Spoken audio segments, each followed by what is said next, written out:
ఆనాడు రకం కట్టడం అనేది పటేళ్లు పట్టువారీలు ఉన్నప్పుడు ఆ వ్యవస్థ కొద్ది రోజులు తీసేసిన తర్వాత కూడా రకం కట్టేది ఒక వ్యవస్థ ఉండేది.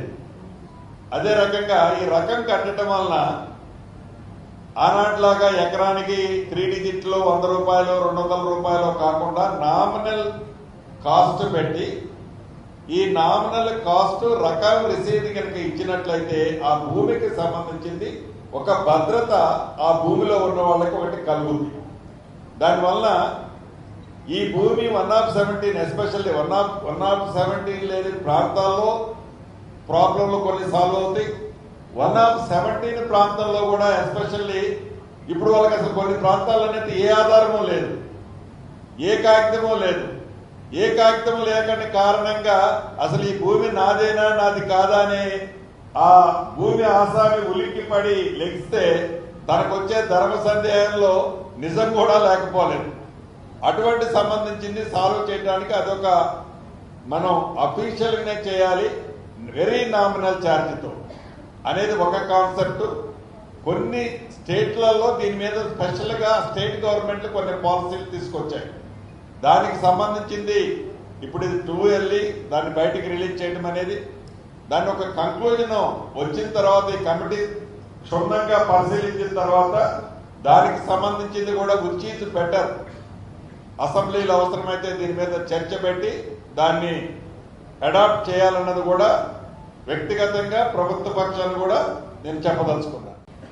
ఆనాడు రకం కట్టడం అనేది పటేళ్లు పట్టువారీలు ఉన్నప్పుడు ఆ వ్యవస్థ కొద్ది రోజులు తీసేసిన తర్వాత కూడా రకం కట్టేది ఒక వ్యవస్థ ఉండేది.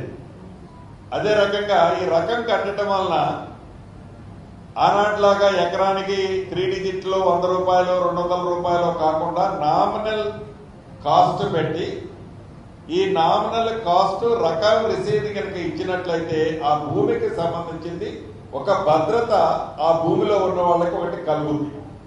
దానివల్ల ఈ భూమి 1/17 ఎస్పెషల్లీ 1/17 లేని ప్రాంతాల్లో ప్రాబ్లంలు కొన్ని సాల్వ్ అవుతాయి.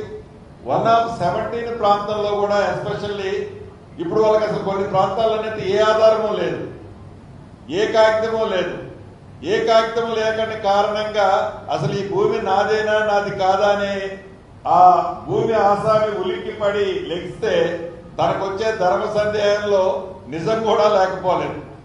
అటువంటి సంబంధించింది సాల్వ్ చేయడానికి అదొక మనం అఫీషియల్గానే చేయాలి, వెరీ నామినల్ ఛార్జ్తో అనేది ఒక కాన్సెప్ట్. కొన్ని స్టేట్లలో దీని మీద స్పెషల్గా స్టేట్ గవర్నమెంట్లు కొన్ని పాలసీలు తీసుకొచ్చాయి. దానికి సంబంధించింది ఇప్పుడు ఇది 2 వెళ్ళి దాన్ని బయటికి రిలీజ్ చేయడం అనేది, దాన్ని ఒక కంక్లూజన్ వచ్చిన తర్వాత ఈ కమిటీ క్షుణ్ణంగా పరిశీలించిన తర్వాత దానికి సంబంధించింది కూడా విచ్ ఈజ్ బెటర్ అసెంబ్లీలో అవసరమైతే దీని మీద చర్చ పెట్టి దాన్ని అడాప్ట్ చేయాలన్నది కూడా వ్యక్తిగతంగా ప్రభుత్వ పక్షాన్ని కూడా నేను చెప్పదలుచుకున్నాను. లైక్ చేయండి, షేర్ చేయండి, సబ్స్క్రైబ్ చేయండి. మరిన్ని వీడియోల కోసం బెల్ సింబల్ పై క్లిక్ చేయండి.